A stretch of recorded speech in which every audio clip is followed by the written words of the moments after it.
ત્વમેવ સર્વમ મમ રંગદેવ. દત્ત ભાગવતનું બિરુદ પામેલ શ્રી રંગ અવધૂત શ્રી વિરચિત શ્રી ગુરુલીલામૃત ગ્રંથ આવાગમનના ફેરામાંથી મુક્ત કરાવે છે.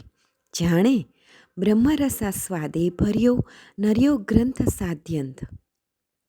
આ વરદ અને ઔપાસનિક ગ્રંથને રંગબાળ શ્રી જગદીશાનંદજીએ સરળ અને સંક્ષિપ્ત ગદ્ય લેખન રૂપે વર્ષના દરેક દિવસ માટે એક પેજ તેમ 364 પેજમાં આ શ્રીરંગ બ્રહ્મરસાસ્વાદનું સર્વને રસપાન કરાવ્યું છે.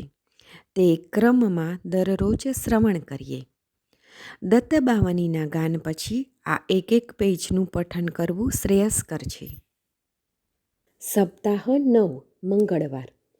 અલગજી કહે છે, હે નિરંજન, અહીં શ્રી દત્તે સંસારમાં ઉત્તમ પુત્ર પ્રાપ્ત કરવા કેવી સદ્ગુરુ કૃપા ભક્તિ કરવી જોઈએ અને કૃપા પ્રાપ્ત થતાં ગર્ભધારણ કરનારી પ્રત્યેક મહિલાએ કેવા વિચારો, કેવી આનંદમગ્ન સ્થિતિમાં રહી બધી જ કુટેવોને દૂર કરી સદવર્તન, સદવિચાર, સદભાવ, સદવ્યવહાર, સદચિંતનથી જેવો પુત્ર જોઈએ તેવા વિચાર કરવાથી તેવો પુત્ર પ્રાપ્ત થાય. જેમ ફળદ્રુપ જમીનમાં સારું બી વાવી તેનું જતન કરવાથી સારો પાક ઉતરે છે, તેમ સારી સંતતિ પેદા કરવા હરપલ સતચિત્ત આનંદમાં રહેવાથી ઉત્તમ રત્ન પ્રાપ્ત થાય છે. ઇન્દુમતી ગર્ભિણી થાય છે.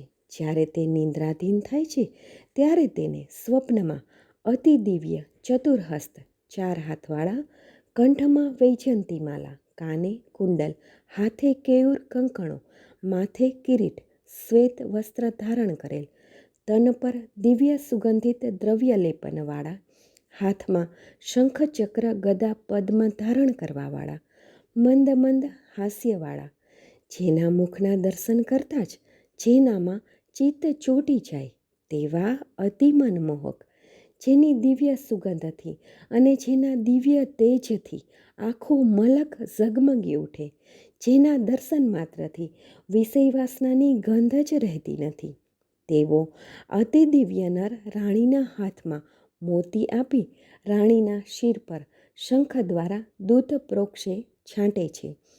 તેવું સ્વપ્નમાં જોતાં જ રાણી જાગ્રત થઈ વારંવાર તેનું સ્મરણ કરવા લાગી અને એ વિચારવા લાગી કે નક્કી જ શ્રી દત્તે રાજનને જે કૃપા પ્રસાદ ફળ આપ્યું ને તેની અનન્ય કૃપા થકી જે ગર્ભ પ્રકાશી રહ્યો છે તે ખુદ એ જ છે. અરે પ્રભુ, આવા દિવ્ય સ્વપ્નમાંથી શા માટે મને જાગ્રત કરી? મને એમાં જ ડૂબાડીને તારા દિવ્યાવતારના હજી પૂર્ણ દર્શન કરાવવા હતા ને? અરે રે, આપ ક્યાં ગુપ્ત થયા? કયા જન્મનું પાપ કર્મ નડ્યું કે આપ મને અધવચ્ચે આમ નિરાશ કરી ક્યાં ચાલ્યા ગયા? હે પ્રભુ, આપ પુનઃ પધારો, પુનઃ મને દર્શનની અનુભૂતિ કરાવો. મારા નાથ આમ વારંવાર એ દિવ્યતાના વિરહમાં બાવરી સૂનમૂન થઈ ગઈ. રાણીથી રહેવાતું નથી, છતાંય એ ગર્ભરત્ન દિવ્ય પુરુષને જોતી જ રહી. વિચારવા લાગી કે ચોક્કસ એ વિષ્ણુ જ હશે. એ છબીને અંતરની પ્રસન્નતાથી જોતી જ રહી.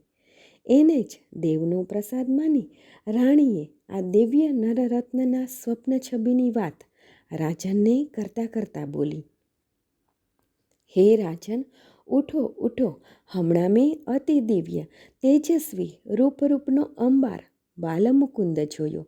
જુઓ જુઓ, એ ક્યાં ગયો, એ ક્યાં ગયો? મને એની દિવ્યતાના મનમોહક રૂપમાં મોહિત કરી, આનંદિત કરી એ ક્યાં ગયો?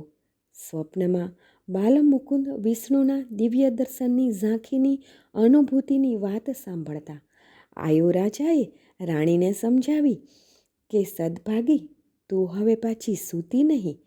તે જે જોયું છે તેનું સ્મરણ કરી ધ્યાન કરીશ તો જ તે દિવ્ય સ્વપ્નનું સાકાર કૃપા પ્રસાદનું ફળ જરૂર મળશે જ.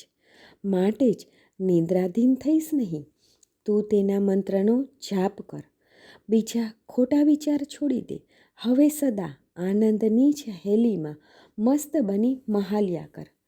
આયુરાજાને પણ રાણીના સ્વપ્ન દ્રષ્ટાંતથી શ્રી દત્તાશ્રમમાં શ્રી દત્ત ભગવાનની સેવાભાવની અનુભૂતિ થઈ. તે પણ સવાર ક્યારે પડે અને આ દિવ્ય સ્વપ્નનું શુભ રૂપ કેવું છે તે શૌનક ઋષિઓ પાસેથી જરા સાંભળું તેમ વિચારતા તે પણ શ્રી દત્તના ધ્યાનમાં લીન થઈ ગયું. સતસેવા નિષ્ફળ કદી જાયન નિશ્ચય એમ, પામ્યો વર દુર્લભ આહા આયુ અન્યથા તેમ. શ્રી ગુરુ લીલામૃત અધ્યાય 43 દોહરો 111. અવધૂત ચિંતન શ્રી ગુરુદેવ દત્ત.